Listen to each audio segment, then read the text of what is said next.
उस कोने में एक कमरा बनवा लूं, ऐसा सोच रहा हूँ।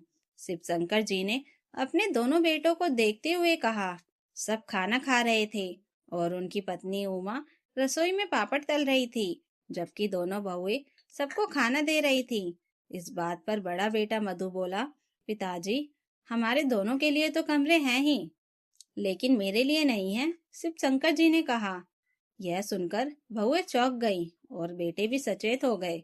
पत्नी उमा शर्म से सिर झुका लिया। क्या आप बरामदे में सो रहे हैं?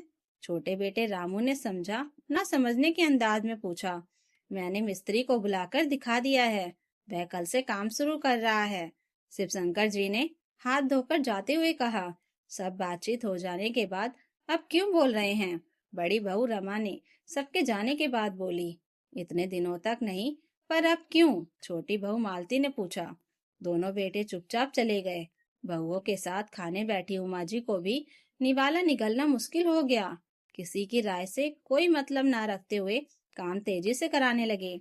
4 दिनों में कमरा तैयार हो गया। नया होते हुए भी उस कमरे के सामने उनके पुराने कमरे फीके पड़ रहे थे, जिसे देखकर बहुओं ने मुंह मोड़ लिया। बेटे भी चुपचाप रखते रहे। शिव शंकर जी को जैसे कोई फर्क ही नहीं पड़ रहा था। उन्होंने किसी पर ध्यान नहीं दिया। सबके बीच उमा डरते डरते समय बिता रही थी। उस कमरे को अच्छे और आकर्षक रंगों से सजाया गया। कमरा ऐसा था कि सबको आश्चर्यचकित कर दे। उस दिन दोपहर को बड़ी कारपेंटर एक अच्छा डेकोरेटेड पलंग लाए, जो ऊपर से उठाया जा सकता था और जिसके नीचे सामान रखने के लिए बड़े बड़े रैंक थे, और उसे लाकर कमरे में रखा। सब आचार्य और ईर्ष्या से देखने लगे। अभी अभी शादी हुई है, जैसे कर रहे हैं, रिटायरमेंट के करीब, इस उम्र में यह सब क्या? ऐसे कहकर वे अजीब नजर से देखने लगे। उनकी ईर्ष्या को दोगुना करते हुए शिव शंकर जी ने खिड़कियों पर सुंदर पर्दे भी लगवाए, जिससे अंदर का कुछ भी बाहर ना दिखे। अब बहुओं की फुसफुसाहट का कोई अंत नहीं था। सभी काम जल्दी जल्दी पूरे हो गए।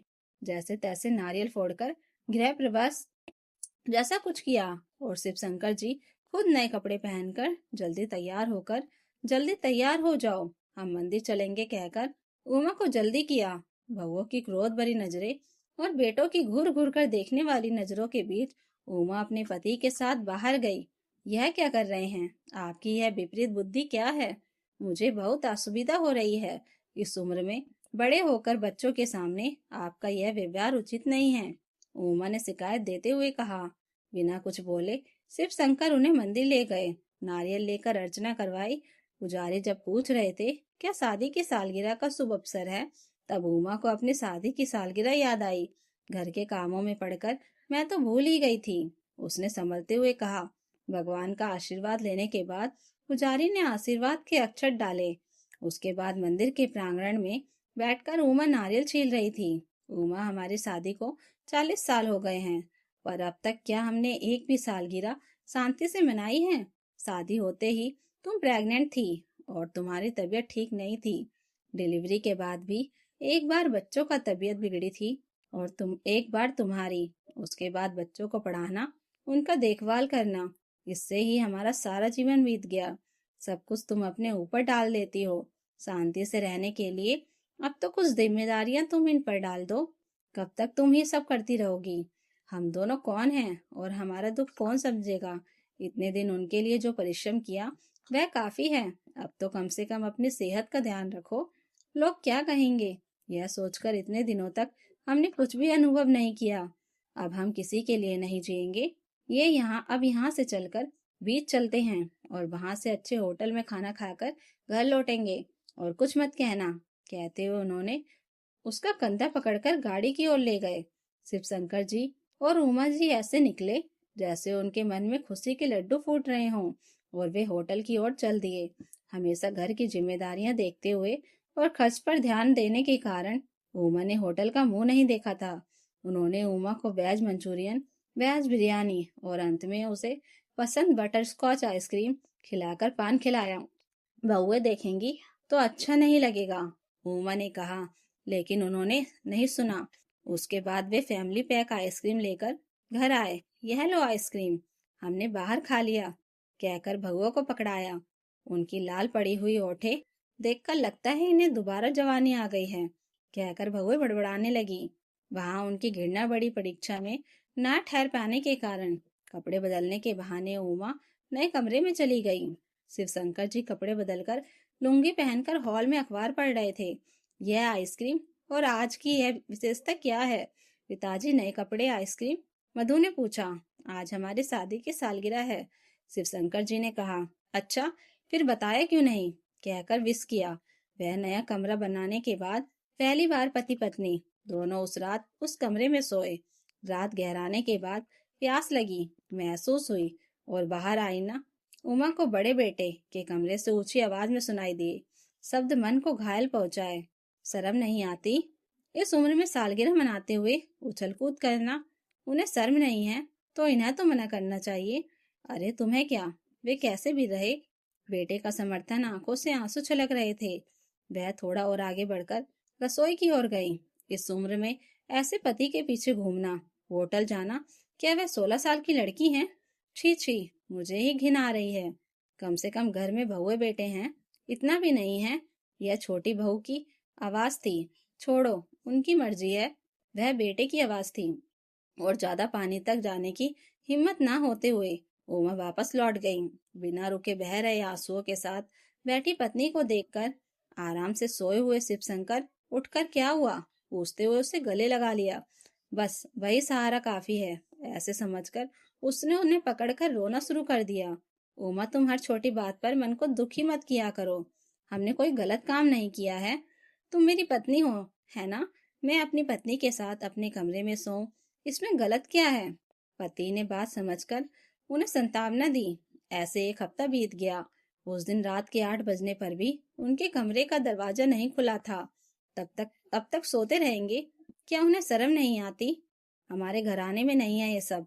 छोटी बहू की आवाज रसोई में कदम रखते ही उमा को सुनाई दी और आंखों से आंसू टपक पड़े।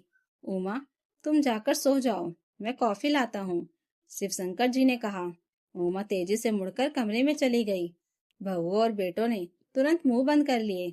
बेटों की नजरें क्रोधित थी। शिवशंकर ने बोलना शुरू किया। माँ को रात भर बुखार था, इसलिए सो नहीं पाए थे, इसलिए सुबह 4 बजे नींद आई। हमेशा सुबह जल्दी उठने वाली माँ अब तक क्यों नहीं उठी? क्या किसी ने सोचा हमारे लिए अलग से एक कमरा और पलंग बनवाने पर उसे कोई अजीब बात समझकर तरह तरह के कमेंट किए। क्या बनवाना नहीं चाहिए? शादी के बाद से हम हमेशा घर में माँ, पिताजी, बहनें, नंदे सबके साथ मिलकर संयुक्त परिवार में रहे। तुम दोनों के जन्म के बाद माँ की सेहत बहुत बिगड़ गई। बचेगी या नहीं कहा गया था। बहुत मुश्किल से वह खतरा टला। माँ को संतुष्ट करते हुए बहनों की शादी की और तुम्हारी देखरेख और पढ़ाई में बिल्कुल फुर्सत नहीं मिली। माँ को अब अपनी सेहत का ध्यान रखना चाहिए। मैं उसे लगभग 4 महीने से देख रहा हूँ। पैर दर्द कर रहे हैं, हाथ दर्द कर रहे हैं, कहकर वह तकलीफ झेलती है। बरामदे में पलंग डालकर सुबह से काम करके वह सो जाती थी और अपने ही पैर दबाती रहती थी। बीच में अगर थोड़ी देर झपकी लेना चाहे भी तो घर में कोई ना कोई आ जाता था। उनके सामने सो नहीं पाती थी और आराम ना मिलने के कारण थक जाती थी। मुझे उसके पैर दबाने की इच्छा होती थी, पर हॉल में ऐसे पड़ा रहने पर कोई देखेगा तो अच्छा नहीं लगेगा, इसलिए मैं कुछ नहीं कर पाता था। पर अब उम्र बढ़ने के बाद माँ की आंखों के नीचे काले घेरे, पैर के दर्द से लंगड़ाकर चलना, खून की कमी के से पीले पड़े आंखें, झुर्रियां पड़ती चेहरा मुझे नींद नहीं लेने दे रहे हैं। 50 साल तक मेरी यही इच्छा रही कि मैं उसे अच्छे से रखूं। अभी तक वह इच्छा पूरी नहीं हुई। अब हम जीवन के चरम सीमा पर आ गए हैं। अब भी पूरा नहीं कर पाया तो कैसे होगा? हाल ही में मैं अपने एक दोस्त से मिला था। उसकी पत्नी की मौत को 6 साल हो गए हैं। उसने बताया कि रोज के कामों और उपेक्षा के कारण वह ध्यान नहीं दे पाया और देरी किया हुआ समय कभी देरी नहीं करता। इसलिए उस अपनी लापरवाही के कारण पत्नी उसे छोड़कर चली गई। ऐसे कहकर वह बहुत रोया। इससे पहले जब उसकी पत्नी थी तब वह राजा की तरह रहता था, पर अब खुद पर ध्यान न देकर भिखारी की तरह रो रहा था। उस घटना ने मेरे मन को झकझोला। पर भाई, मैं एक बार माँ को डॉक्टर के पास ले गया था। तब उन्होंने कहा कि वह बहुत कमजोर है, ध्यान से देखभाल करे, क्योंकि यह हाथ पैरों के दर्द हार्ट से संबंधित बीमारी हो सकती है। हो सके तो टेस्ट करवाएं। माँ ने हम सबको कष्ट ना हो इसलिए अपनी सेहत को भुला दिया। उसके बाद डॉक्टरों के पास जांच करवाने पर दिल की बीमारी के लक्षण दिख रहे थे।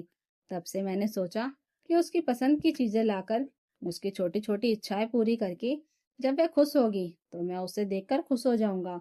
और छोटी छोटी बातें भी मन को छेद कर सकती हैं। यह समझ में आया। तुम सबके जन्मदिन, शादी की सालगिरह याद रखकर मनाकर खुश होने वाली माँ से संबंधित कोई दिन क्या तुम लोगों ने याद रखा? कमरा पलंग देखकर तो तुम ईर्ष्या कर रहे हो। वे सब इसलिए है ताकि वह बिना किसी असुविधा के आराम कर सके और मैं उसकी सेवा कर सकूं। क्या यह मेरा निजी धन नहीं है? क्या मुझे उसे अपनी पसंद के अनुसार खर्च करने का अधिकार भी नहीं है? अभी वह और बोलने ही वाले थे कि दोनों बेटों ने उनकी बात काटते हुए हमें क्षमा कर दीजिए कहकर उनके हाथ पकड़ लिए। बहुए सिर झुकाकर हमें क्षमा कर दीजिए, कहा ससुर जी से कहा, मैं टिकट बुक कराता हूँ। आपको जो भी जगह पसंद है वे सब जाकर वहां घूम आइए। बड़े बेटे ने कहा, माँ की इच्छा को समझते हुए। हाँ पिताजी, कहते हुए छोटे बेटे ने भी अपनी आवाज लगाई। तभी हॉल में आते हुए उन बातों की सुनी उमा के चेहरे पर संतोष से भरी मुस्कान आई। सिर्फ शंकर जी को लगा जैसे पूर्णिमा की चांदनी खिल उठी हो। तो दोस्तों, अगर आपको यह कहानी अच्छी लगी हो तो कमेंट करके जरूर बताइएगा और नई कहानियों के लिए चैनल को सब्सक्राइब जरूर कर लीजिएगा। Thank you for watching.